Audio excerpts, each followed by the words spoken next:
संतोषजी पाटील, सातारा जिल्हा परिषदेच्या मुख्य कार्यपालन अधिकारी याचनी नागराजन यांना आपण स्वागत करावं। मान्यवर नामदार श्री देवेंद्रजी फडणवीस, मुख्यमंत्री महाराष्ट्र राज्य यांचं सौभाग्यवती आदेश जमदाडे, सरपंच ग्रामपंचायत नायगाव, साताऱ्याचे जिल्हाधिकारी जिल्हा दंडाधिकारी श्री संतोषजी पाटील आणि सातारा जिल्हा परिषदेच्या मुख्य कार्यकारी अधिकारी श्रीमती याचनी नागराजन यांच्या हस्ते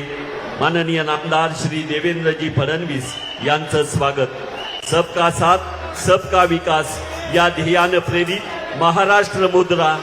समतोल विकास आणि प्रागतिक विचारसरणीचे पुरस्कर्ते, जनता जनार्दनाचा विश्वास हे ज्यांच्यासाठी सर्वात मोठं पारितोषिक आहे, असे जनसेवेसाठी अखंड कष्टणारे अग्रदूत महाराष्ट्र मुद्रा नामदार देवेंद्रजी फडणवीस, मुख्यमंत्री महाराष्ट्र राज्य आणि आजच्या जयंती समारंभाचे अध्यक्ष यांचं स्वागत। श्रीमती याचनी नागराजन, नूतन जिल्हा